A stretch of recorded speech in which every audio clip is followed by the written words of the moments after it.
ഇത് താളിയോല ഗ്രന്ഥമാണ്. താളിയോല ഗ്രന്ഥം നൂറ്റാണ്ടുകൾ പഴക്കം ഉണ്ടായേക്കാം. നമ്മുടെ പോസിറ്റീവ് തിങ്കിങ് സെൻറ്ററിൽ ഇതുണ്ട്. നമ്മൾ ജ്യോതിഷം ഞാൻ കൈകാര്യം ചെയ്യുമ്പോൾ ഒരു നിമിത്ത ശാസ്ത്രം എന്ന നിലയ്ക്ക് ഞാൻ ഈ താളിയോല ഗ്രന്ഥം റിഫറൻസ് ആയിട്ട് യൂസ് ചെയ്യാറുണ്ട്. ഈ താളിയോല ഗ്രന്ഥം അപ്പോൾ പ്രധാനമായിട്ടും നമ്മുടെ ഈ താളിയോല ഗ്രന്ഥം ഇത് ഏതാണ്ട് BC 5-ാം നൂറ്റാണ്ട് കാലഘട്ടത്തിൽ തന്നെയും ഈ പനയോല ഉണക്കി പുകച്ച് അത് ഗ്രന്ഥമായിട്ട് കൈയെഴുത്ത് പ്രതികളായിട്ട് ഉപയോഗിച്ചിരുന്നു എന്നാണല്ലോ.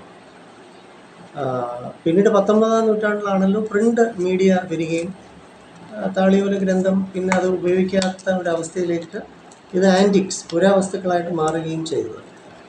അപ്പോൾ ഇത് ഞാൻ സ്കൂളിൽ പഠിക്കുന്ന കാലത്ത് എൻ്റെ മൂത്ത ജ്യേഷ്ഠൻ അദ്ദേഹത്തിൻ്റെ കയ്യിലാണ് ഇത് വരികയും അപ്പോൾ ഇത് എനിക്ക് വേണം. അപ്പോൾ എനിക്ക് ഇങ്ങനെയുള്ള കാര്യങ്ങളിൽ താല്പര്യമുള്ളതുകൊണ്ട് അദ്ദേഹം എനിക്ക് തന്നു. ഞാനത് അന്നേ കാലം മുതൽ സൂക്ഷിച്ചു വരികയാണ്. പക്ഷേ ഞാനിങ്ങനെ കുറച്ചായിട്ട് നോക്കി വന്നപ്പോൾ ഇത് വളരെ പഴയ മലയാളം ലിപിയാണ്. തമിഴ് കലർന്ന എന്തോ ഒരു മലയാളം ലിപിയാണ്. കുറച്ചൊക്കെ നമുക്ക് മനസ്സിലാവും.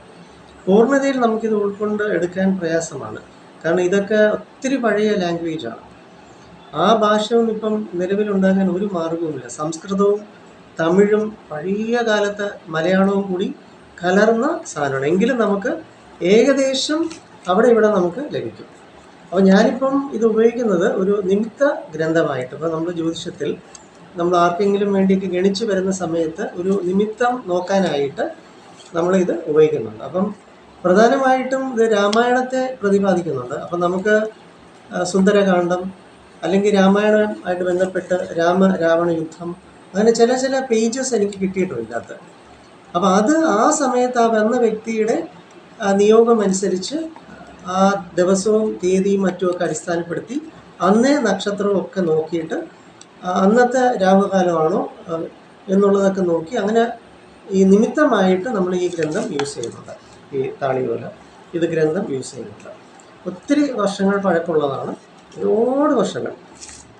നിങ്ങൾക്ക് ജസ്റ്റ് കാണിക്കാൻ വേണ്ടി നമ്മൾ എന്നുള്ളതേ ഉള്ളൂ. പക്ഷേ ഇത് ജ്യോതിഷത്തിന് എന്തായാലും എനിക്കിത് വളരെയധികം പ്രയോജനപ്പെടുന്നുണ്ട്. വരുന്നവർക്ക് ഒരുപാട് ഗുണം ഇത് ലഭിക്കുന്നുണ്ട്. ഇതൊരു അന്ധവിശ്വാസം എന്നല്ല, പക്ഷേ ചില സത്യങ്ങൾ ചില കാര്യങ്ങളിൽ മറഞ്ഞു നിൽപ്പുണ്ട്. അത് പുരാതനമായിട്ടുള്ള ഗുരുക്കന്മാരുടെ ബുദ്ധി ചെറുതല്ല. അവരുടെ വിവേകം നമുക്ക് വെറുതെ ഇന്നത്തെ ശാസ്ത്രലോകം കൊണ്ട് മാത്രം ഗണിക്കാൻ പറ്റുന്ന സംഗതികളൊന്നുമില്ല. കാരണം ജ്ഞാനദൃഷ്ടി, പ്രകൃതിയുമായിട്ടുള്ള ഇണങ്ങിയുള്ള ജീവിതം, അവർക്ക് ലഭിക്കുന്നതായിട്ടുള്ള അറിവ്, പാണ്ഡിത്യം നമുക്കതൊരിക്കലും ഗണിക്കാൻ പറ്റില്ല. കാരണം ഗലീലിയോ ഈ ടെലസ്കോപ്പ് കണ്ടെത്തിയതിന് മുന്നേ ഏതാണ്ട് 400 വർഷം അത്രയൊക്കെ ആയിട്ടുള്ളൂ ഗലീലിയോ ഈ ടെലസ്കോപ്പ് കണ്ടെത്തിയിട്ട്. പക്ഷേ നമ്മുടെ വേദോപനിഷത്തുകളിലും രാമായണം മഹാഭാരതത്തിലൊക്കെയും നമ്മുടെ ഗ്രഹങ്ങളെക്കുറിച്ചും ഭൂമിയിൽ നിന്ന് എത്ര അകലമാണ് ഈ ഗ്രഹങ്ങളെന്നും ശിവ ടൈം എത്ര പ്രിസൈസായിട്ടാണ് നമ്മുടെ സമയത്തെക്കുറിച്ചുമൊക്കെ പ്രതിപാദിച്ചിരിക്കുന്നത്. അന്ന് ഏതാണ് ഗലീലിയോ, ആരാണ് ഈ ഗലീലിയോ, എവിടെയാണ് ഈ ടെലസ്കോപ്പ് കണ്ടെത്തിയത്? ഞാനീ പറയുന്ന 10,000-കണക്കിന് വർഷങ്ങൾക്ക് മുന്നേ തന്നെ ഗുരുക്കന്മാർ നമുക്ക് ഈ അറിവൊക്കെ പറഞ്ഞു തന്നിട്ടുണ്ട്. അതുകൊണ്ട് ഒരിക്കലും നിന്ദിക്കാൻ പാടില്ല. ഇത് ശരിക്കും വളരെ പവർഫുള്ളായിട്ടുള്ള താളിയോല ഗ്രന്ഥമാണ്. എനിക്കിത് ഒത്തിരി വളരെ യൂസ്ഫുൾ ആയിട്ടുണ്ട്. അപ്പോൾ അന്ന് എനിക്ക് അറിയില്ലല്ലോ, ഇതിനൊന്ന് വാല്യൂ എനിക്ക് അറിഞ്ഞൂടാത്ത പ്രായത്തിൽ ലഭിച്ചത്. പക്ഷേ ഇന്ന് ഞാനിങ്ങനെ ഓരോ പ്രാക്ടീസസ് ആരംഭിച്ചപ്പോൾ ഞാനിപ്പോൾ ജ്യോതിഷഭൂഷണം കൂടിയാണല്ലോ. അപ്പോൾ അങ്ങനെ ലഭിച്ചപ്പോഴത്തേക്ക് ഇത് ഞാനങ്ങനെ യൂസ് ചെയ്യാൻ തുടങ്ങി ഒരു നിമിത്തമായിട്ട്. നോക്കിയപ്പോഴത്തേക്ക് ഒരുപാട് ഇതെങ്ങനെ വർക്ക് ചെയ്യുമെന്ന് ചോദിച്ചാൽ എനിക്ക് അറിഞ്ഞൂടാ. അതിൻ്റെ സയൻറ്റിഫിക് ബേസ് ഒന്നും എനിക്കറിയില്ല. പക്ഷേ അത് നിമിത്ത ശാസ്ത്രമായിട്ട് റിഫറൻസ് നമ്മളൊരു നിമിത്ത ഗ്രന്ഥമായിട്ട് നോക്കുമ്പോൾ ചില വേർഡ്സ്, ചില സെൻറ്റൻസ് നമുക്ക് അവിടെ ഇവിടെ ഊഹിച്ചെടുക്കാം, കുറച്ച് മനസ്സിലാക്കിയെടുക്കാം, അത്രേ പറ്റത്തുള്ളൂ. ഇത് പരിപൂർണതയിൽ എനിക്ക് വായിക്കാനൊന്നും അറിയില്ല.